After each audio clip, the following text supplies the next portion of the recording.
गत सरकार समय गत सरकार मानकरे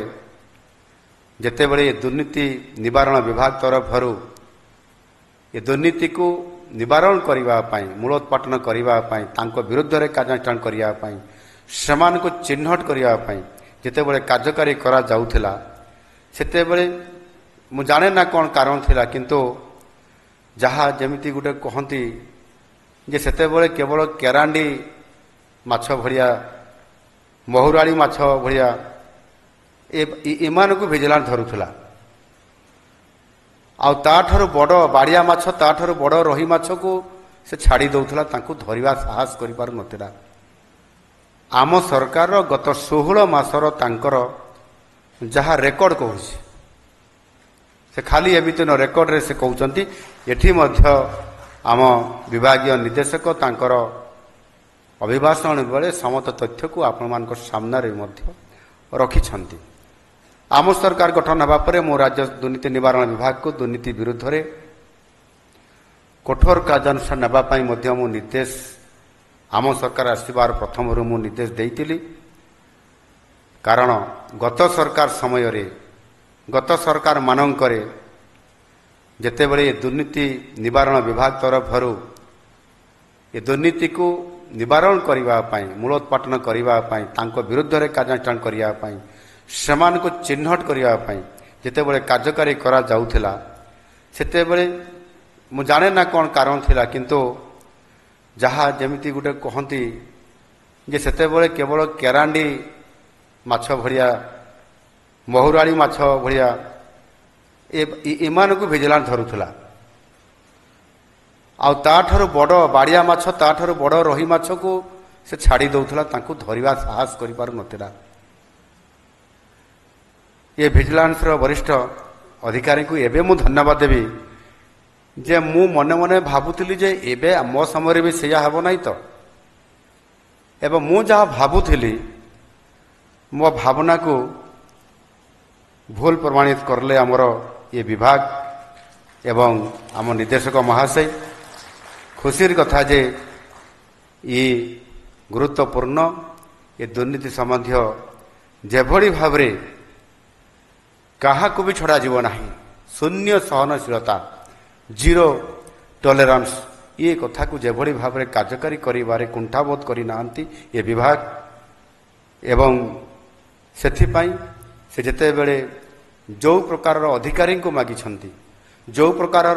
टीम को मागिछंती जो प्रकार टेक्नोलोजी को मागिछंती जो प्रकार कार्यालय मागिछंती जो प्रकार विजिलेंस कोर्ट मागिछंती मु भावुची मु बोधे केबे कमी करी नाही आ जदि कमी करिथिबी ताहले मध्य से आज कहीदेले मु एइटी संगे संगे ताकू येस करदेबी। आउ सेथिपाई बोध हुए आज ये विभाग तरफ निरंतर भावरे काम करि चलीछंती आउ काहाकू भी से छाड़ी नाहांती से सर्वभारतीय सेवा अधिकारी हुंतु 7 जन मुख्य जंत्री स्तरीय अधिकारी अबकारी और परिवहन विभाग जुग्म कमिशनर खनि मृत्तिका संरक्षण और मत्स्य विभाग उपनिर्देशक 2 जन वाणिज्य कर विभाग अधिकारी कमिशनर 5 जन तहसीलदार 4 जन बीडीओ 10 जन पुलिस अधिकारी जड़े डीएफओ और एसीएफ समेत 9 जन वन अधिकारी एवं यही बड़ी भाव में अनेक अधिकारी अंतर्भुक्त अछंती। एमाने सब केरांडी महुराली उपरे आ केरांडी महुराली तो अनेक अछंती ता हिसाब नाही से काम भी चली एणु निश्चित भाव में आम ए विभाग जोटा बड़ काम होची जे जी भी संपृक्त हम सी आईएएस रु साधारण पीएन पर्यंत जी भी हो से दोष करिछि दुर्नीति करिछि आ दुर्नीति निवारण विभाग काम होची तांकु धरिबा एवं तांकु धरी जेल को पुरेबा दंड विधान करिबा तांको चाकरी रु मध्य आवश्यक हेले बहिष्कार करने पर्यंत ये पदक्षेप जहाँ भी से नहीं एवं बाध्य करैछंती मध्य चाकरी रु रिटायरमेंट करैबा पाई। एणु निश्चित भाव ଏହି ଯୁଦ୍ଧକୁ ଆମେ କିଭଳି ଭାବରେ ଆଜି ତାକୁ ପ୍ରତିହତ କରିକରି ଆଗକୁ ବଢ଼ୁଛନ୍ତି। ମାତ୍ର ଇଏ 16 ମାସ ଭିତରେ ଆମେ ରେକର୍ଡ ଆଜି ଆମେ ଗୋଟେ ପ୍ରକାରର ସଂସ୍କାର ଆଣୁଛନ୍ତି, ଯେଉଁଠି ଦୁର୍ନୀତି, ସେଠି ନା ବିକାଶ, ନା ସେଠି ଆମେ ଶାନ୍ତିରେ ରହିପାରିବା। ଏ ସମସ୍ତ କଥାକୁ ଆଜି ଧୀରେ ଧୀରେ ଆମେ ଗୋଟେ ବିରାଟ ପରିବର୍ତ୍ତନ ଆଡ଼କୁ ଯାଉଛନ୍ତି। କଥାରେ କୁହାଯାଏ, ଯଦି ସୈନିକକୁ ଆମେ ପଠାଇବା ଯୁଦ୍ଧ କରିବା ପାଇଁ ଏବଂ ପଛପଟେ ହାତ ବାନ୍ଧି ଦେଇଥିବା ଆଉ ଯୁଦ୍ଧକୁ ଯାଅ, ତାହେଲେ ଆମର ନିଶ୍ଚିତ ଭାବରେ ପରାଜୟ ସୁନିଶ୍ଚିତ। ଏଣୁ ସେଥିପାଇଁ ସମ୍ପୂର୍ଣ୍ଣ ଭାବରେ ଯୁଦ୍ଧକୁ ଯିବା ପାଇଁ ଯେତେବେଳେ ଆମେ ସୈନ୍ୟକୁ ପଠାଉଛନ୍ତି, ସେତେବେଳେ ସମ୍ପୂର୍ଣ୍ଣ ଆମେ ତାଙ୍କୁ ସ୍ୱାଧୀନତା ଦେବା ଦରକାର। ଆଉ ଯାହା ଆଜିର ସରକାର ଦେଉଛନ୍ତି। ଯୁଗ ହେଉଛି ନିରନ୍ତର ବୈଷୟିକ ଓ ପେଶାଗତ ଅଗ୍ରଗତିର ଯୁଗ। ଏଥିପାଇଁ ଆମ ସରକାର ଓଡ଼ିଶା ଆଇଟି ନୀତି 2025କୁ ଅନୁମୋଦନ କରିଛନ୍ତି। ଏଥିରେ AI ଆର୍ଟିଫିସିଆଲ ଇଣ୍ଟେଲିଜେନ୍ସ, ଯାହା ଆପଣମାନେ କହୁଛନ୍ତି, ମେସିନ୍ ଲର୍ଣ୍ଣିଂ, AR, VR,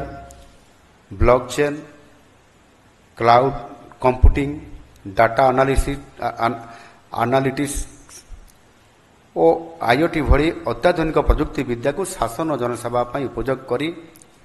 ରାଜ୍ୟକୁ ଇନୋଭେସନ ଓ IT ସେବାର କେନ୍ଦ୍ର ଭାବେ ସ୍ଥାପନ କରିବା ପାଇଁ ମଧ୍ୟ ଆଜି ଆମେ ସ୍ୱତନ୍ତ୍ର ଭାବେ ଆମେ ତାକୁ ଲକ୍ଷ୍ୟ ରଖିଛୁ ଏବଂ କାର୍ଯ୍ୟକ୍ରମ କରିବା ଆରମ୍ଭ କରୁଛୁ। ତେଣୁ ମୁଁ ଦୁର୍ନୀତି ନିବାରଣ ବିଭାଗ ନିର୍ଦ୍ଦେଶକଙ୍କୁ ଓଡ଼ିଶା ଭିଜିଲାନ୍ସ ବିଭାଗକୁ ଅଧିକ ଦକ୍ଷ ଅତ୍ୟାଧୁନିକ ସ୍ତରକୁ ନେବା ପାଇଁ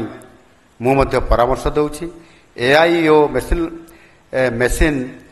ଲର୍ଣ୍ଣିଂ ଆଧାରିତ ପ୍ରଯୁକ୍ତି ବିଦ୍ୟାର ପ୍ରୟୋଗ ଏବଂ ଏଥିପାଇଁ ବିଶେଷଜ୍ଞଙ୍କୁ ନିୟୋଜନ କରି ମନି ଲଣ୍ଡରିଂ, ଡିଜିଟାଲ କାରବାର ମାଧ୍ୟମରେ ଦୁର୍ନୀତି ଏବଂ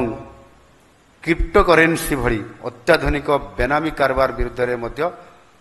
ପଦକ୍ଷେପ ନେବା ପାଇଁ ମୁଁ ବିଭାଗକୁ ମଧ୍ୟ ଏ ବାବଦରେ ପରାମର୍ଶ ମଧ୍ୟ ମୁଁ ଦେଉଛି।